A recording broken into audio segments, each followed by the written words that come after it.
Timcast IRL will be live in Miami with Patrick Bet David, Donald Trump Jr., Matt Gaetz, and Luke Rudkowski. Join us there. Get your tickets by clicking the link in the description below or by going to timcast.com. Let's jump to this next story. This is big news, ladies and gentlemen. Marine Corps leader orders safety stand down of all aircraft after F-35 disappearance. I want to give a shout out to the lectern guy, because he posted a meme of himself carrying the missing F-35 out of the Capitol building. It was a funny day for people making fun of this. There was, I have to find his name, but one of the congressmen posted one of the milk cartons with the missing. So he's like, if you find it, call the DOD. Here's the story. There was an F-35. The pilot ejected. It remained on autopilot, and no one knew where it went. And so everyone was very concerned that it was flying around. They found a debris field, I guess, so it did crash. Well, but now this is the crazy thing that they say they're ordering the safety stand down. Apparently, there have been a series of failures. There's been more than one. They say the Pentagon said in a statement that the pause in operations would allow units to discuss aviation safety matters and best practices. During a safety stand down, aviation commanders will lead discussions with their Marines, focus on fundamentals, blah, blah, blah. As Ian just mentioned, it was 3 different incidents. What was the time period? It was like the past couple of weeks? Yeah. Mm-hmm. I mean, this is crazy, man. Look at this. They said the decision to stand down comes after 2 deadly Marine Corps crashes last month. An F-18 pilot died during a training flight near San Diego, and 3 Marines died, and more were wounded when an Osprey crashed off the coast of Australia. The Pentagon noted the 2 previous accidents in its statement Monday. I'm sorry, man. I mean no disrespect. I know, these are men and women in uniform who they're losing their lives in these instances. But when they lower the standards and they inject the wokeness into our armed forces, and people of merit don't want to be there, and people who probably shouldn't are, this is what you'll get. And it's not just in the military, in the Air Force or whatever, in the Marines. It's going to be everywhere. It's possible that it is, like what you're saying, is incompetence and that they really have to shut down and make sure these guys are trained.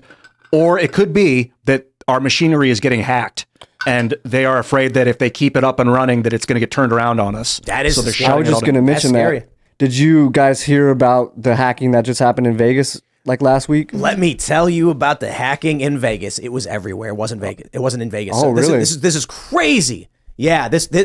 So first, let me just slow down and say it, because I'm going to get excited on this one. Ian makes a really, really good point that we could be being attacked.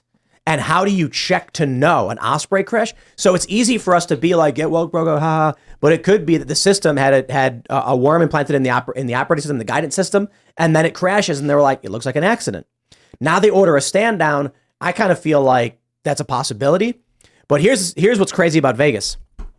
Caesars Entertainment got hacked. They paid the bill because they are morons. I think it was $40 million. Ransomware hit Caesars Entertainment Systems. This is not just one casino. The Caesars Entertainment is a ton of different casinos like Aria. MGM got hit, separate company, and they said, we will not pay. Smart move. However, holy crap. In DC at National Harbor, which is, they clear, National Harbor is one of the highest grossing casinos in the country. My understanding, I could be wrong, grossed $600 million last year, is what I'm told.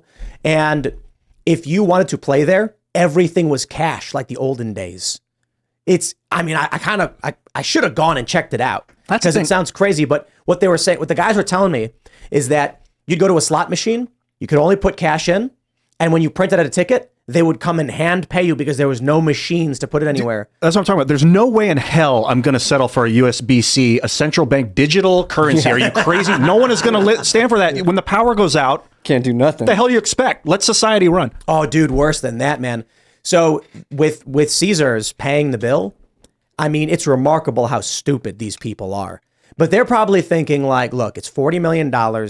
We make billions every year. Just pay it. Otherwise, we could lose, insert amount of money. Yeah. What they don't get about this is that the ransomware didn't go anywhere. You paid the bill. Your computer's turned back on. Well, you still got to flash your entire system. You still got to rewind it to get rid of that malware. And you don't know where it is. They could do it again. They'll do it again. And they will do it again. So MGM said, we're not paying it, probably because they were like, guys, if we pay this, we lose the $40 million. Then they could come right back a week later and do it to us again. Well, it could also be any one of us. It could be all of our bank accounts. It just shows you that they're getting to the money. They're getting the money off Caesars. They're fine. This is an attack, like what you said, and it was an attack that led to someone making. It's actually Joe Biden's ransomware, so he could help pay for the Ukrainian war. Yeah, Man. I'm surprised the F-35 didn't end up in. Oh, we found it was over in Ukraine. Yeah, some people thought they took it to Cuba, that it just autopiloted its way over to Cuba for the Chinese to take over and study. Yeah. So this is the crazy reality of where we're at. I think Ian brings up a really good point. We should consider the military implications, right? I think it's fair to point out the lowering of standards. I think is kind of an Occam's razor, but it's hard to know for sure. What is the simpler solution? That our armed forces have been in a state of decay with people retiring, resigning, and not wanting to be involved anymore because of the injection of wokeness? That's a true story. Yeah. Or is it simpler to say we get attacked?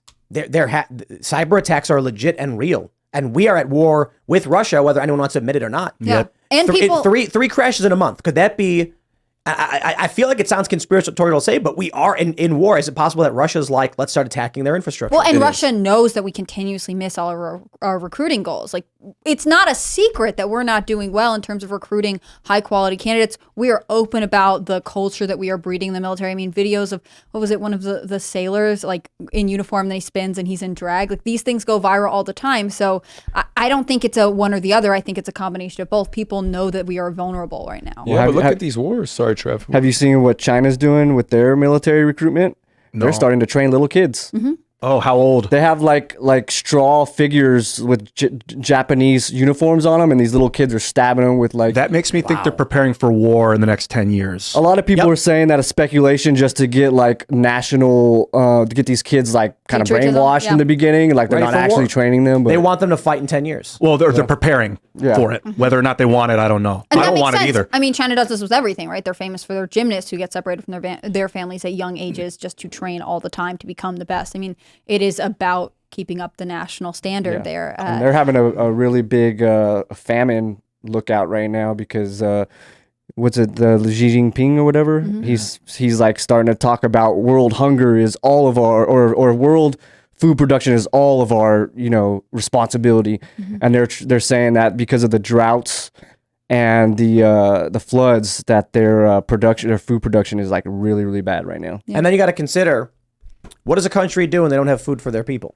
Do they just say, guess we die? Or do they take food from someone else? Oh, yeah. But they have a pattern of letting, China has let 90 million people starve and die before and have been famished. I was going to say in their China will history. let them. Yeah. It's in their history. And they're not going to admit it, right? Like it's not like they're going to be like, oh, please, UN, give us some extra Right. food. They're just going to sacrifice their people for. Right. Think about the military too. You're a strong soldier in the military. You see what's going on. Does everything that's happening in Ukraine, if you were to study everything that happened in Ukraine and they were like, you're getting ready to, okay, now we got to send American troops over, you're going to Ukraine, what would you say? You'd be like, pass, right? Pass. Who would it get to? It would be down to people who probably don't even know how to pull a gun out of. And we were already coming out of that with Afghanistan, right? I mean, we were in all of the conflict in the Middle East for so long. There were tons of people who grew up feeling disenfranchised. Like, right. Then on top of that, there's a complete culture of I don't want to do this. There's not a culture of patriotism. It's a good thing. You see it in some pockets of society, but overall, we don't really have any incentive to be in the military other than the financial benefits, which for a lot of people, it makes a huge difference, right? Being able to get on the GI Bill and have housing and stuff like that. But I think we are severely disadvantaged. So today I was about 2 p.m. after I was reading about this F-35. I was like, I want to join the military for the first time in my life. And it wasn't to fight. It was so that we don't have to fight. And it was to protect and to serve as some sort of intelligence aspect. Like, I've been thinking about drones getting hacked and turned around on us for like 7 years. Is military not aware of that? Are they not focused on that? There's two trains of thought. The first is that the system is decaying and corrupt, led by morons. And so good luck. It's a bureaucratic nightmare and people don't feel fulfilled because it's hard to move around and do things properly without playing some weird game. The other thought is the actual U.S. military is a well-oiled machine run in secret through black operations and you'll never know. Yeah. Pick one. Maybe it's both. A little bit of both, huh? I meet some strong military guys, but they all seem not pumped about the direction of, like we're talking about, the direction of the military. The guys that I meet that are like ready to go, I believe are now rocking with civilians. Like they're more aware of with us and our communities, and and staying vigilant on that side. You know, one of those are the type of guys that just get accusations thrown against them so they don't have to be dealt with one day. Like, oh, this guy looks like he's going to start a revolution of some sorts. Lock him up. Or they don't take the vaccine, they get kicked out. Yeah, you're out of here. Yeah, that was crazy. Which derails generations of military leadership, right? There's no one to inherit these positions. We need strong leadership. I've met a couple guys, and I'm sure to people listening, and you guys probably know some too, that I met one guy I think he was a captain, and he was just like, I resigned. He's like, I'm out. And he said his intention was to retire, to just go be in for his whole career. And then when they started introducing critical race theory stuff, he was like, nope, I'm out. It's all you. That was crossed my mind. I was like, well, if I joined the military, I'd get stuck in some bureaucracy and have to follow orders that I don't agree with. And I don't know, other than being the president and trying to guide it from the top, I don't know how to help. And you're not going to have access to those people. The dude who's going to be above you could be woke for all you know. And he's going to be like, oh, this guy's a troublemaker. Go put him in a box. And also our country's becoming, I love our country, by the way. I don't want to insult it in any way, but our country's becoming something less desired to fight and risk your life for with the way the direction is trending. It's like there was a time where people would die for their country, certainly, and people would go to war and go to battle, and people would do anything for their country. But when you look at what we're dealing with today in today's climate with just the state of the country, it doesn't look like something that everyone's just jumping forward to put everything on the line for. I'm more focused. I feel that way about my community and my family and my friends. I'm like gung-ho about protecting that infrastructure of community and churches and people that are in my everyday life. You know, I think it would be hard to get people to risk their lives for the state of this country. Homelessness, everything that's going on, it's a shame. And what you're doing serves the military because it protects and stabilizes the local communities so that they don't have to worry about coming in to defend it. You're there. You're going to protect it. Right, but we got to start thinking about protecting the local communities, I think. I'm doing everything local. I'm getting out of I'm trying to get out of you already do it. I'm trying to get out of the matrix as much as possible. I'm trying to not support any corporations. I'm trying to get everything in my life local. I'm trying to be more involved in my community. I'm trying to be more of I'd like to be more of a leader in my community because in case something happens, we're going to need each other. This is a scary thing. People don't know their neighbors. And so what happens when a crisis happens? What happens when the roads get shut down? And let's not even talk about the apocalypse. Let's say like sometimes it rains. Let's say you live in your neighborhood. Those of you that are listening, how many of you know your neighbors? I'm sure a lot of you do because the people who listen to this show are on the higher end of the of like awareness spectrum, a bell curve or whatever you want to call it. But let's say you live in a neighborhood. When I lived in Chicago, for instance, when I was a teenager, when I was into my early 20s and rented an apartment with my friends, like you're on the second floor of a house, I didn't know anybody who lived anywhere near me.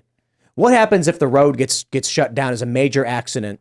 Storm hits, massive blizzard, nobody can drive, there's no in and out, there's no grocery store, they can't get supplies to the store. Who are you going to ask for help? You don't even know your neighbors.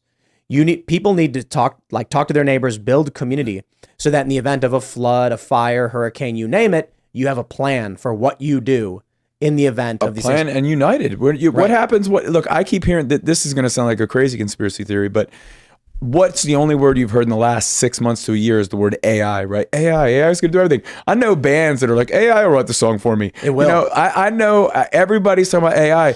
What are you going to do the day that AI shows up at your gate of your community and it's just got to make its rounds to collect tax holdings? Like, what are you going to do? No. You don't think that's ever going to get there? It's going to take your CBDC. Yeah. You're going to have your central bank digital currency and it's going to be zapped out of your account. You don't got to file taxes anymore. Don't worry. That's what they're going to do. They're going to say, are you tired of filing taxes? It's a pain in the butt, isn't it? How about this?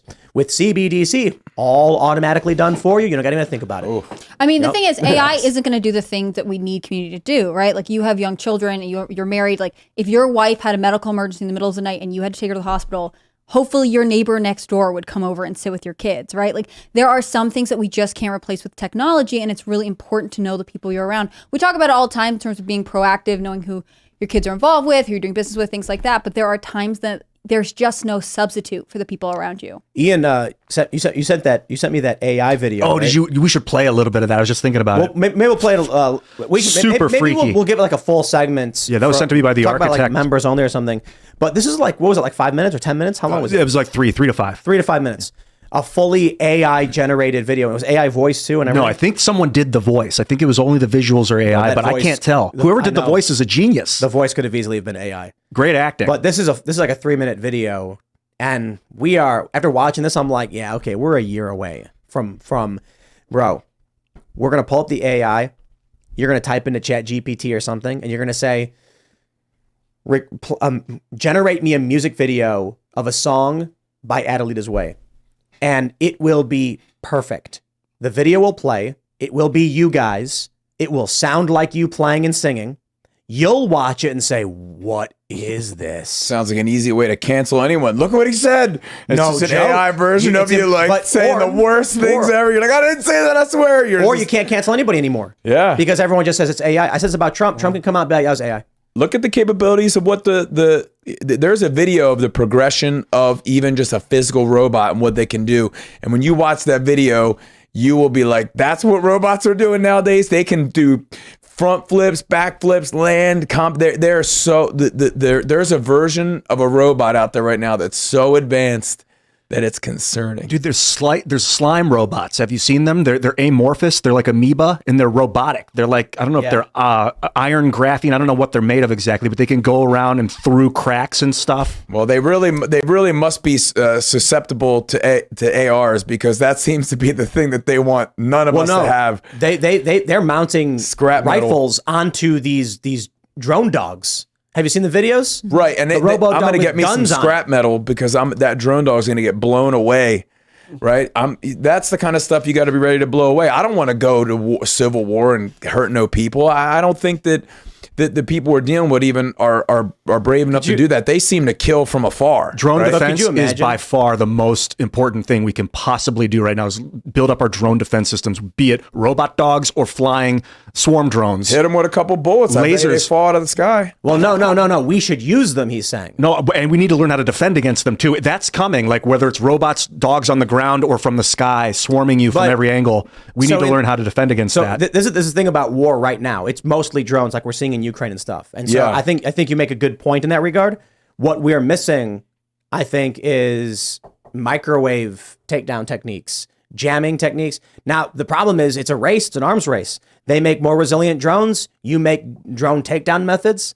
It's going to be an arms race, an escalation of the capabilities of these devices. I think people need to consider this too.